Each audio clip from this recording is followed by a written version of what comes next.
আল্লাহ পাক রব্বুল আলামিন বলেন, তোমাদেরকে আমি আল্লাহ তাআলা যা কিছু দিছি তা দিয়া আখিরাতের আবাসস্থল নিশ্চিত করো। ওয়াবতাগি ফীমা আতাকাল্লাহ, আমি আল্লাহ তাআলা তোমাদেরকে যা কিছু দিছি, ধন সম্পদ, শক্তি, সামর্থ্য, হায়াত, তোমার যত নাজ নেয়ামত আমি আল্লাহ তাআলা দিলাম, এটাকে কাজে লাগাইয়া দারুল আখিরাত, আখিরাতের আবাসস্থল, জান্নাতের বাসস্থান নিশ্চিত করো। কিন্তু আজকে বর্তমান সমাজে তাকাইলে দেখা যায় আল্লাহ তাআলা আমাকে যা কিছুই দিছে, ধন সম্পদ বলেন, লোকজনের সমর্থন বলেন, শক্তি, সামর্থ্য, দাপট, অহমিকা, যা কিছুই আছে এই সব দিয়া দুনিয়ার পজিশন ঠিক করি আমরা, ঠিক না? দুনিয়ার পজিশন ঠিক করি যে আমার একটা সমাজের অবস্থান তৈরি হবে কিভাবে, সেইটা আমরা তালাশ করি, সেইটার জন্য চেষ্টা করি। অথচ আল্লাহ তাআলা বলেন, তোমাদেরকে আমি যা কিছু দিলাম, ধন সম্পদ, টাকা পয়সা, অর্থ করি, লোকবল, জনবল, যা কিছুই তোমার দিলাম, শক্তি, সামর্থ্য, হায়াত, জিন্দেগি তোমাকে আমি যাই দিলাম, এইটা দিয়ে আখিরাত কামাই তালাশ করো। আখিরাতে যে তোমার থাকতে হবে অনন্তকাল জীবন, দুনিয়ার হায়াতের জিন্দেগি অল্প কয়েকদিন মাত্র, দেখতে না দেখতেই শেষ। কিন্তু আখিরাতের জিন্দেগি তো লম্বা, যার শুরু আছে আর শেষ নাই।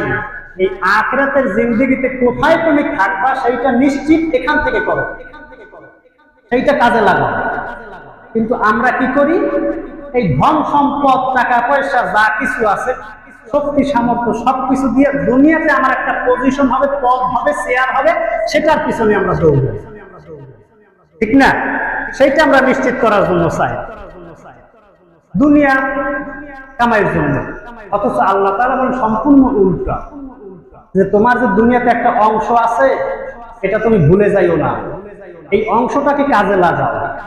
দুনিয়ায় যে তোমার একটা সময় দিলাম, সুযোগ দিলাম, তোমার লম্বা একটা হায়াত দিলাম, ধন সম্পদ দিলাম, ক্ষমতা দিলাম, এটাকে সুব্যবহার করো, অসৎ ব্যবহার করিও না, সৎ ব্যবহার করিয়া জান্নাতে নিশ্চিত করো। আল্লাহ বলে এইটা। আর আমরা বলি কি, দুনিয়াতে আমার পজিশন নিশ্চিত করো। আল্লাহ বলেন, ওয়াবতাগি ফীমা আতাকাল্লাহ দারুল আখিরাহ ওয়ালা তানসা নাসীবাকা মিনাদ দুনিয়া ওয়াহসিনু কামা আহসানাল্লাহু ইলাইকা ওয়ালা তাবগিল ফাসাদা ফিল আরদি ইন্নাল্লাহা লা ইউহিব্বুল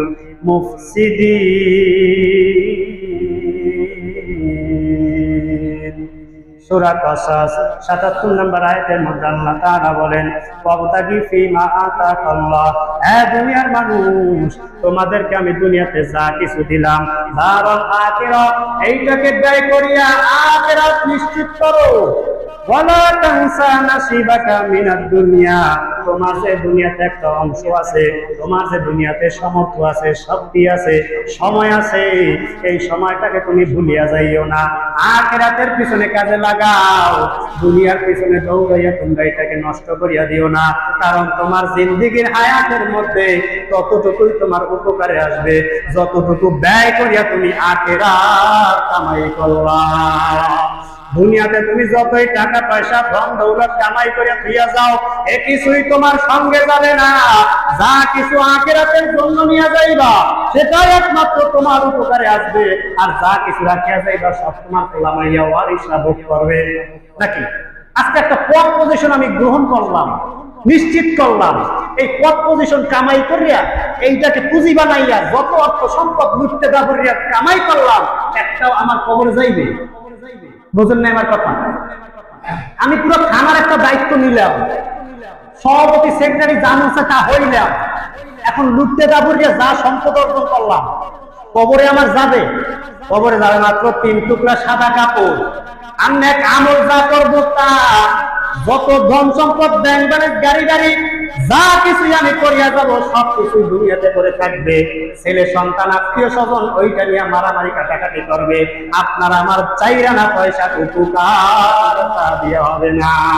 অথচ আল্লাহ তাআলা বলেন, দুনিয়ার মানুষ, তোমাকে আমি আল্লাহ যা দিলাম এটাকে ব্যয় করিয়া তুমি আখিরাতটাকে নিশ্চিত করো। আখিরাতে কিয়ামতের ময়দানে তুমি জান্নাতে থাকবা, সেইটাকে নিশ্চিত করো। আজকে আপনি আর আমি সেই দিকে নাই। দুনিয়াতে আমি কোন দিকে দৌড়াই একটা বারো চিন্তা ভাবনা করি না। চিন্তা ভাবনা করি না। খাওয়াইয়া পোলামাইয়া একজনও নাই।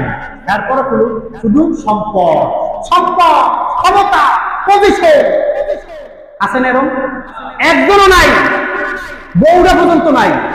তারপরও কি খালি সম্পদ, সম্পদ। কিভাবে জোগাড় করা যায়, কিভাবে পজিশন নেওয়া যায়, কিভাবে নেতানি করা যায়, কিভাবে একটু পজিশন তৈরি করা যায়, এই ধান্দা। কিন্তু আখেরাতে যে একটা পথ, যে পজিশন তৈরি করতে হবে, সেটার ব্যাপারে কোনো চিন্তা নেই। এটা কি কোনো নাই, চিন্তা নাই। আল্লাহ পাক রব্বুল আলামিন এই আয়াতের ব্যাখ্যায় জানায় দেন, দুনিয়ার মানুষ, সবচাইতে বড় সম্পদওয়ালা ছিল কারুন। এত কোটি টাকার মালিক থাকা সত্ত্বেও এই সম্পদকে ব্যয় করে আখিরাত নিশ্চিত করতে পারে নাই। এত বড় সম্পদওয়ালা ছিল কারুন। গত জুমে আলোচনা করছি 70টা উট লাগতো শুধু তার সম্পদের গোডাউনের চাবি বহন করার জন্য। সম্পদ নয়, সম্পদ যেই গোডাউনের মধ্যে তালা মারছে সেই তালার চাবি বহন করার জন্য উট লাগতো 70টা।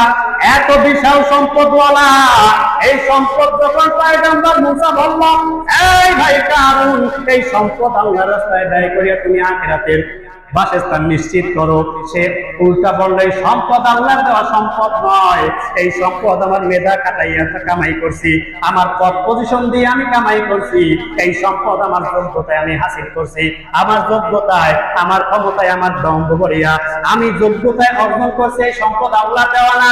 সুতরাং এই সম্পদ আল্লাহর রাস্তায় ব্যয় করব না। অহংকার করলো, সম্পদের মায়ায় পড়িয়া এতটাই নাফরমানি করলো, আল্লাহ তাআলা এমন ভাবে পরাস্ত করলো, দুনিয়াতে আর তার নিশ্চিহ্ন মাত্র নাই। সম্পদ দিছে আল্লাহ, কিন্তু এই সম্পদের সুব্যবহার করিয়া আল্লাহ নৈতিক অর্জন করতে পারে নাই। আল্লাহ তাআলা দুশমন হয়ে দুনিয়া থেকে বিদায় নিছে। এই দুনিয়ার সম্পদওয়ালারা, যাদেরকে আল্লাহ তাআলা সম্পদ দিছে, এই সম্পদ যদি আল্লাহর রাস্তায় না খাটাইয়া, দুনিয়ার পিছনে খাটাইয়া তুমি আরো ধন দৌলত বাড়ি গাড়ি অট্টালিকা করবার চাও, এই বাড়ি গাড়ি অট্টালিকা কিছুই যাবে না। ইতিহাসের দিকে তাকায় দেখো, কারণের সম্পদ কিন্তু তার সাথে কিছুই যায় নাই। আল্লাহ তাআলা সব জমিনের মধ্যে গাড়িয়া দিছেন, সম্পূর্ণ ধ্বংস করিয়া দিছেন। ইতিহাসের পাতার দিকে তাকাইলে দেখা যায় এই কারণকে আল্লাহ তাআলা এতটাই আল্লাহ তাআলার নিকৃষ্ট বান্দা হয়ে গেছে যে কারণের নামে আজ পর্যন্ত কোন মানুষ তার সন্তানের নাম রাখে নাই। রাখছে একজনও দেখাইতে পারবেন যে তার সন্তানের নাম খুব মহব্বত করিয়া ভালোবাসিয়া কারণ রাখছে? আছে? নাই। অথচ তাকায় দেখেন, যারাই আল্লাহর রাস্তায় সম্পদ ব্যয় করিয়া আল্লাহকে রাজি খুশি করিয়া দুনিয়া থেকে বিদায় নিয়ে গেছে, হাজারো নাম এখনো তাদের রাখছেন আল্লাহর বান্দারা, তাদের সন্তানদের। আছে না? অসংখ্য মানুষ আছে। এরে দুনিয়ার মুসলমান, কাজেই অহংকার করা যাবে না, দাম্ভিকতা দেখানো যাবে না। এই দুনিয়াতে চিরস্থায়ী না, চিরস্থায়ী তোমার আমার ঠিকানা জান্নাত। সেটার বাসস্থান নিশ্চিত করতে হবে দুনিয়াতে থাকিয়া। তুমি যে লাইনেই থাকো, যে কাজেই করো, ওই কাজ দিয়েই তোমাকে আখিরাত নিশ্চিত করতে হবে। মুমিনের প্রত্যেকটা কাজ ইবাদত হিসেবে গণ্য হবে যখন সেই কাজটা সে আল্লাহর সন্তুষ্টির উদ্দেশ্যে এবং নবীর তরিকায় করবে। তুমি দল করো যদি আল্লাহর সন্তুষ্টির উদ্দেশ্যে হয়, যদি নবীর তরিকায় হয়, সম্পদ কামাইবা কোনো বাধা নাই, কামাও। যদি হালাল পন্থায় হয় আল্লাহর সন্তুষ্টির উদ্দেশ্যে নবীর তরিকায়, কোনো সমস্যা নাই। কিন্তু বেলাইনি হলে সমস্যা। এর দুনিয়ার মুসলমান, কেবের অন্তরের মধ্যে ঢুকানো যাবে না। অন্তরের 10টা রোগ আছে, এই অন্তর থেকে 10টা রোগ যদি দূর করে দেওয়া যায়, তাহলে এই মানুষটা আল্লাহ তাআলার পছন্দনীয় হয়ে যায়। অন্তরের মধ্যে 10টা রোগ, 1 নাম্বার হচ্ছে কেবের, মানে অহংকার, আমিত্ব, বড়ত্ব। আমি বড়, কি বলেন? কি আমি বড়? কথা কয় না। কি আমি বড়, আমারটাই বেশি, আমি ভালো, এটা কি অহংকার, কিবর। এই অহংকার প্রকাশ করা যাবে না। আল্লাহর হাবিব পয়গম্বর আরবি সাল্লাল্লাহু আলাইহি সাল্লাম বলেন, প্রকৃতপক্ষে অহংকার হচ্ছে দম্ভ ভরে সত্য এবং ন্যায়কে অস্বীকার করা। যেটা সত্য ন্যায় সেটাকে কি অস্বীকার করা, এইটা না, এই আমি যেটা বলছি সেটাই সঠিক, বোঝেন নাই? কুফরি প্রতিষ্ঠা করার জন্য চেষ্টা করা অহংকার। দলের নেতা কইছে এইটা করতেই হবে, আল্লাহ কি কইছে, রসুল কি কইছে সেটার দিকে যাওয়া যাবে না, সেটা পরে। বুঝতে পারছেন? অহংকার আমিত্ব দেখানো যাবে না। আল্লাহ পাক রব্বুল আলামিন বলেন, ওয়াইযা কুলনা লিল মালাইকাতি ইসজুদু লিআদাম ফাসাজাদু ইল্লা ইবলিস আবা ওয়াস্তাকবার ওয়া কানা মিনাল